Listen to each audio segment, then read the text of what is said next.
Hi guys, it's Spencer. Welcome to Sphinx Reads. Today I'll be doing the Cosmere book tag. So first of all, you may or may not be noticing a little bit of a background noise, and that is my AC. Simply because I just want to keep it real with you guys. Like, I sweat a lot. It's a physical problem that I have. I don't have like a proper diagnosis, but I just like sweat a lot. In my past videos, you may have noticed me trying to like cover my neck or like the side of my face or my mouth or whatever, and that is because I just sweat a lot. And I've tried to film without like any background noise, which means I have to turn off the fan or the AC, but that just isn't going to work. So I apologize for anyone who will be like really annoyed by that. I was tagged by Jessie from the Bookish Mom for this tag. So the Cosmere book tag is composed of, I think, 9 prompts featuring a book from the Cosmere or some other like Cosmere term. And for each of those prompts, you have to answer a specific question. First one is Elantris, a book or series where the magic failed its people. My answer to this one is a little bit of a stretch, so my answer is The Giver by Lois Lowry. So The Giver is a dystopian modern classic, I think. The reason I say that it's a little bit of a stretch is because there's not really like a magic system here. It's more like the society that is portrayed has failed its people. So The Giver is about this boy named Jonas who lives in this world or society where everything is in black and white. Like, all the people there don't see color. Don't worry, I don't see color.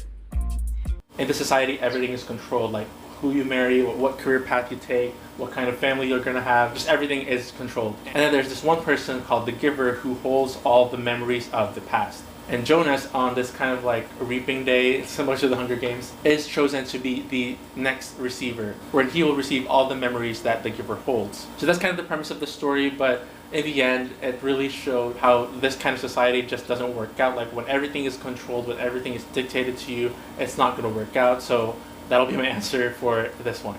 The next prompt is Mistborn, your favorite ragtag gang. For this one, I picked 2. So one is from the Land of Stories. This is a middle grade fantasy, and I don't know if it's like the kind of ragtag gang this prompt is looking for. So this gang, it's not really a gang, but like our main cast is composed of like these twins who are the grandchildren of the fairy godmother. So the Land of Stories, if you didn't know, is kind of like a portal fantasy wherein these main characters, the twins, travel into this fantasy world which is composed of like all of the fairy tales. So it's kind of like Once Upon a Time, but like make it middle grade. They're also joined by other characters such as Red or Little Red Riding Hood, who is actually a queen in this world, and she is just the most like annoying but also really funny character, and she's my favorite. We also have Goldilocks, who's kind of like a warrior in this world. Well, kind of, because she's like a rebel, but also like kind of a runaway from the law. They're also joined by Jack from Jack and the Beanstalk, who's just like this really like calm, really chill, sober guy. I love this group because they work so well together, and when you have that group where everyone's just a little bit crazy, it gets to be super duper fun.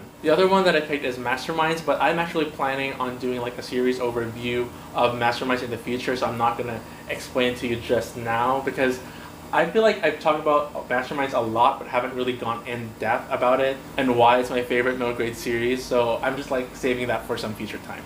Next is Warbreaker, a book with an interesting family dynamic. So for this one, it was a little bit hard for me to pick because I kind of don't like the wording interesting family dynamic, because families come in all different shapes and sizes. Like, I don't really see these as like interesting, exotic, or weird family setups. So for this one, I ended up picking one from The Peculiar, Stefan Bachmann. So this book is a steampunk historical fantasy. If I recall correctly, it's set in London where Fae and human like live together but are kind of at odds politically. For the most part, they're pretty much separated. However, every now and then there are changelings that come up, and changelings are half fairy, half human. Our main character Bartholomew is a changeling, but he's human passing, whereas his sister Hetty, also a changeling, is more fairy passing, and they happen to live in this part of London where there's a lot of discrimination towards the Fae, and so being a fairy passing person in a place intolerant of fairies is kind of a struggle. So for most of Hetty's life, she has been living in hiding, like their mom like hid her in the basement or something.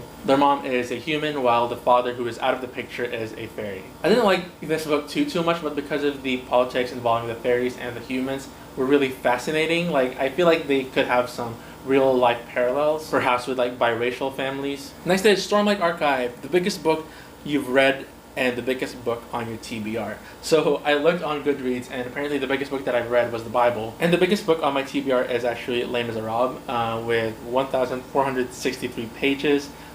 You guys know Les Mis, so I don't need to explain what it is about. Next is Aloe Era, a series continuation, either a prequel or a sequel that you didn't like as much as the original.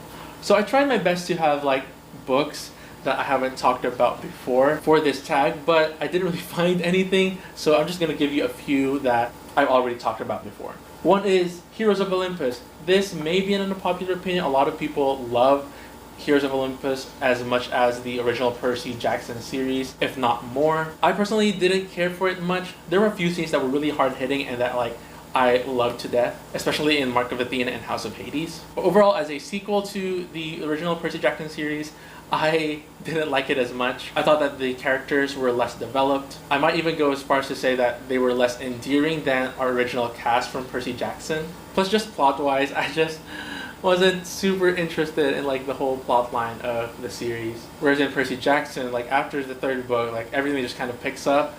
In Heroes of Olympus, it was just like, I don't really care, like anything happens to these characters, so it's kind of whatever. Another one is The Return of the Young Prince, which is actually officially recognized as the sequel to The Little Prince by Antoine de Saint-Exupéry. This book wasn't written by the original author, and even though it was kind of good on its own, it doesn't really work as a sequel to The Little Prince because it takes away so much of the heart and the message of the original book. This reads like well-written fan fiction. Another one that I've talked about before is the Reckoners trilogy. I love Steelheart, then Firefight happened and it was okay, but the end, like I really hated it. And then Calamity, the last book, was a total calamity. I've talked about it. I have single book reviews for each of those, so you can see kind of my dissent. I have that link down below for your perusal.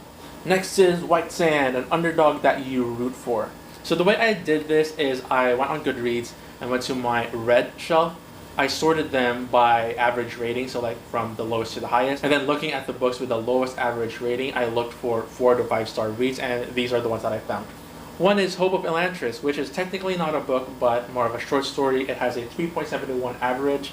I really love this story. I gave it 5 stars, and the characters that were introduced there, like I wish that we would see more of them. Probably won't happen, but I really felt attached to the character or the characters that were introduced in this short story, even in just like a short amount of time. So there's that. Another one is A Night in Terror Tower, which is a Goosebumps book. It has a 3.72 star average rating. I technically rated it 5 stars, but I feel like if I reread it now, because I read this when I was like younger, I feel like it would be a 4 star, but still it is an underdog. This was actually my first ever Goosebumps book, and to this day I remember like how much the plot twist at the end like impacted me. Another one that I was a little bit appalled that this had like such a low average rating is The House with a Clock in Its Walls at 3.75. Like guys, like this book is so good. Okay, I know like tastes are a thing and like it's not like mind-blowingly good, but this book is such a charming like middle grade like cozy horror, and I'm just really sad that this has like such a low rating because I rated this 5 stars, I believe. I think it's even considered like a middle grade horror classic. It's been adapted into a movie. Okay, so it's about this boy, Louis Barnabel, who is an orphan and his parents just died. So he's sent off to live with his uncle who lives in this mysterious house with a clock in its walls. And he learns that his uncle is actually a wizard, and he's trying to figure out where this clock is that he hears like ticking, ticking all the time, like inside the house, and what it means, like what is it counting down to. And I just love the main character so much, Louis Barnabel. I talked about him before in my Choose Your Own Fantasy Adventure book tag. Just like a really cute story, and I found myself relating to, well, I found my younger self relating to Louis Barnabel so much in this story that I'm like really sad that this has such a low rating. Oh no! Anyway, next up we have Arcanum Unbounded, your favorite anthology. So I don't read a lot of anthologies, but I found one that is really good and I would highly recommend. It's this one. Oh no, like the glare. So you can't see it, so I'll put a cover. I mean, that's what I do anyway. Why did I pick this up?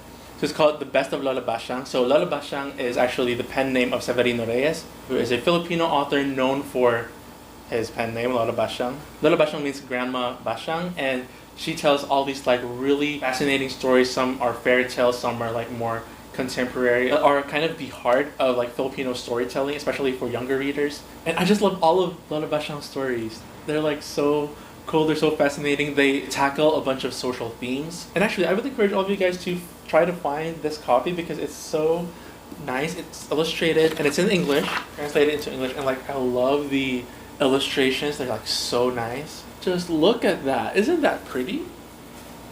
Like, look at that. I love that so much. I need to reread this. It's been a while. Look, it won National Book Award for Best Anthology, so it tells you something. So yeah, if you want to learn more about Philippine like folktales and fairy tales, go check out Lola Bashang. Okay, next is Investiture, the coolest magic system.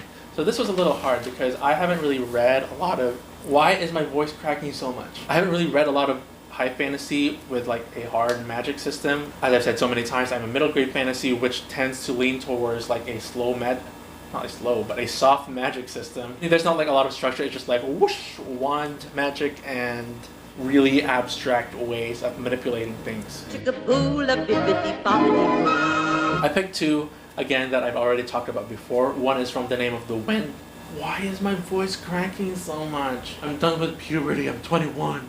So in The Name of the Wind, I'm not sure if sigildry is the word, but I think it is. I might be totally wrong. So kind of the idea of sigildry is there's two objects, right? And you can control one object by binding the other object, which has similar properties to that one object, and then controlling this object to move that object. Okay, let's try to make this simpler. Let's say you have two coins of a similar make, and you can manipulate one of the coins by moving the other coin after you bind that coin to the other. It's a fascinating magic system. Another one is Nevermore, which again is a soft magic system. There's not really like a science or a structure to it, but it's so fascinating. Like, I love it so much. I think the reason I love it so much is because instead of mostly the protagonists who use this magic, it's the villain. And so yeah, I'm not gonna spoil anything, but it's super good. Finally, the last one, Shadesmart, a book with alternate realms. So for this one, I picked Furthermore by Tahara Mafi. First of all, that cover is absolutely gorgeous. I'm a little bit sad because my copy of this is still with a friend of mine who hasn't returned it yet. Furthermore is the story about this world called Farronwood, where color is currency. So people are like super bright, they have like really bright colors, like all the creatures are super brightly colored. I just sort of repeated myself there. The main character, Alice, is almost completely devoid of color. She's like milky white from head to foot, and because of that she's like discriminated. The only color she has is in her eyes.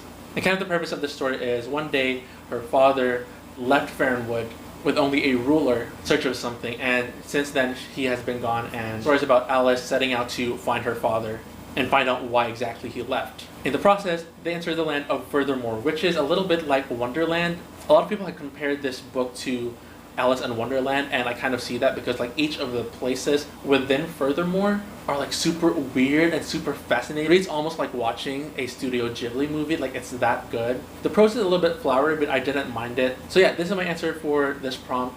It has a lot of alternate realms in this world.